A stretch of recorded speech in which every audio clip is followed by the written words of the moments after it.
که د ایږدونو د دانه په اندازه باندې د یو چا په زړه کې تکبر پیدا شي د الله رسول وایي دغه انسان جنت ته نشي داخلی.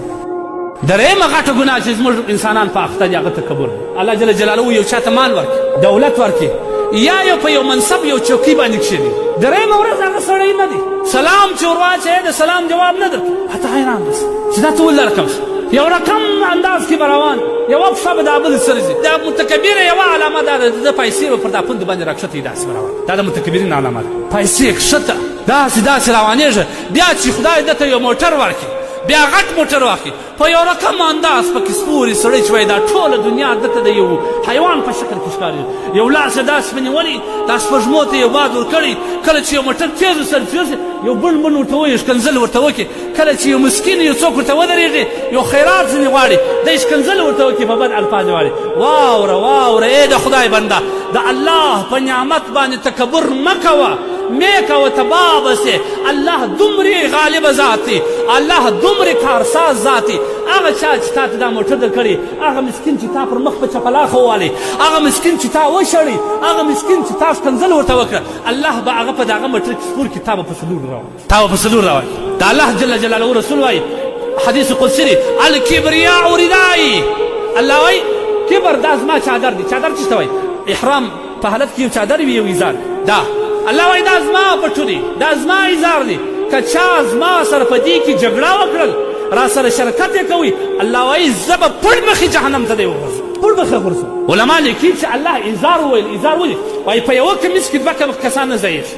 که یو سړی کوشش کوي چې په دوم کس د یو چا سره په کمیس نه نوځي، هغه سړی وایي الله وایي دا تکبر دا زما خاصیت دی، دا زما ایزار دی، په زما په خاصیت او زما په ایزار کې که د ځان نه ایستل وغواړم، الله وایي پړ مخې د جهنم ته وغورځم. نن څونه انسانان تکبر. زما او ستا د مسکین سره رویه په کوم انداز باندې، یو چا ته سلام په کوم انداز وکړه، هغه وایي السلام علیکم ورحمت الله وبرکاته. حدیث څه وایي؟ تا ته وویل رحمت الله، ته ورته وایې وعلیکم السلام ورحمت الله وبرکاته. دا د مؤمن خاصیت. روغبر د سره کوي لاس یو لاس په څه شي باندې ورکوي، څه شي دی دا ستا ملکیت دی، دا تا ابدي ساتلی خو دا اوس سیلابو کې د څونه انسانانو مالونه هلاک چې د ځان یې بل څونه ولاړه تباه او برباد شي. د الله رسول صلی الله علیه وسلم لا يدخل الجنة انسان في قلبه مثقال حبة من خردل. که د ایږدونو د دانه په اندازه باندې د یو چا په زړه کې تکبر پیدا شي، د الله رسول وایي دغه انسان جنت ته نشي داخلی. انا لله. خدای لپاره د کبر څخه پناه غواړي، د تکبر او د لویي څخه پناه غواړي. ثلاث لا يكلمهم الله يوم القيامة ولا يزكيهم ولا ينظر إليهم. درې کسان دا رقم دي، الله نه خبرې ورسره کوي، الله نه خبرې ورسره کوي، نه یې تزکیه کوي، او الله نه د رحمت په نظر ګوري.